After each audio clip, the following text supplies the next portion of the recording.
Bismillahirrahmanirrahim. Assalamualaikum warahmatullahi wabarakatuh. Syukur alhamdulillah kita bisa berjumpa lagi di channel ini. Sholawat beserta salam mari kita limpahkan kepada baginda Nabi Muhammad sallallahu alaihi wasallam.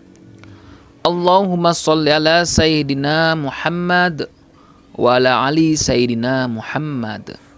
Semoga teman-teman, saudara-saudara sekalian diberikan kesehatan, panjang umur, dan dilimpahkan rezeki yang banyak. Amin, amin, ya rabbal alamin. Baiklah, pada kali ini channel ini akan membagikan video yang berjudul beberapa jenis penyakit yang disebabkan oleh dosa. Hati dapat memiliki dua makna, yakni salah satu organ tubuh manusia yang dapat diraba dan dilihat oleh mata manusia.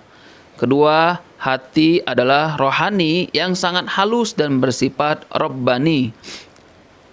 Dalam Islam, penyakit hati yang ada pada setiap orang dapat mempengaruhi perilaku dan perbuatannya. Bahkan Allah Subhanahu wa taala berfirman terkait penyakit hati dalam surah At-Taubah ayat 125. Artinya, dan apapun orang-orang yang di dalam hatinya ada penyakit, maka dengan surat itu akan menambah kekafiran mereka yang telah ada, dan mereka akan mati dalam keadaan kafir. Dalam tafsir Al-Misbah yang ditulis Quraisy Shihab, yang dimaksud dengan adapun orang yang di dalam hati mereka ada penyakit, yakni orang-orang kafir dan munafik.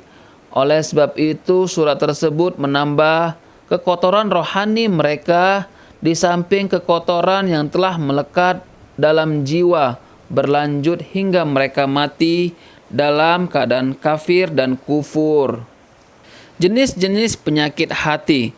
Mengutip buku kitab Melatih Diri Membentuk Akhlak Mulia dan Mengobati Penyakit Hati yang ditulis Al-Ghazali dan diterjemahkan Bahruddin Ahmad, dijelaskan setidaknya ada 6 penyakit.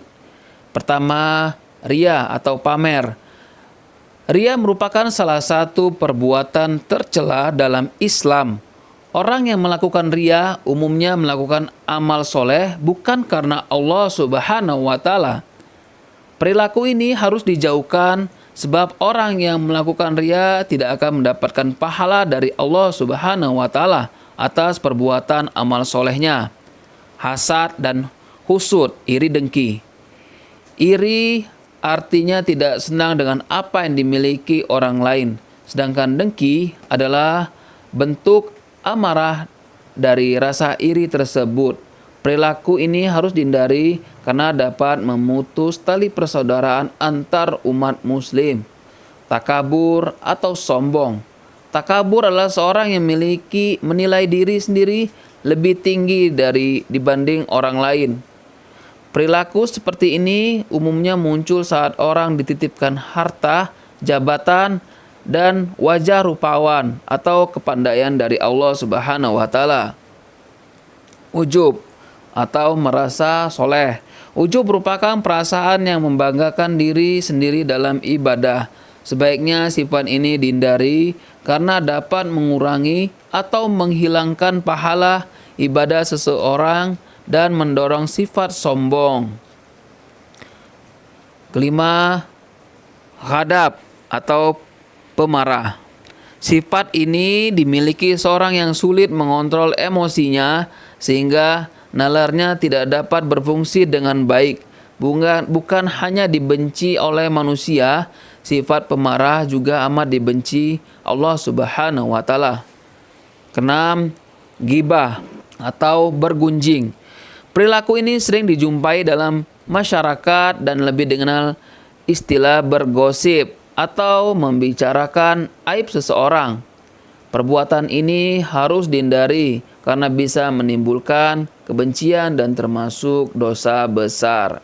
Setiap penyakit tentu ada obatnya, termasuk ada penyakit hati. Menurut Syekh Ibrahim Al-Qawas yang dikutip oleh Imam Al-Qushairi dalam Ar-Risalatul Qushairiyah menyebutkan bahwa ada 5 obat penyakit hati dalam Islam, sebagaimana yang tertera dalam hadis berikut.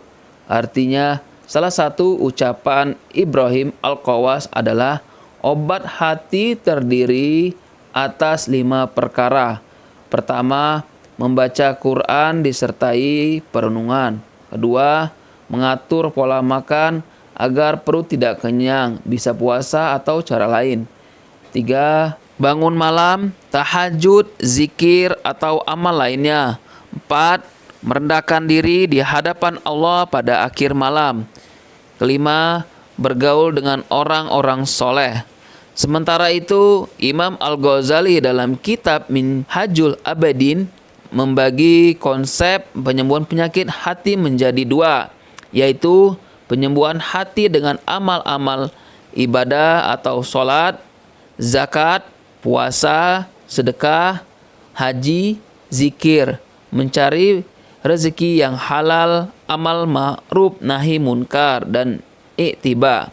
Dan penyembuhan penyakit hati dengan amal-amal batiniah, akhlak-akhlak mulia, diantaranya taubat, khauf, rasa takut, zuhud, sabar, syukur, ikhlas dan jujur, tawakal, cinta Allah, ridho kepada qada, dan mengingat kematian.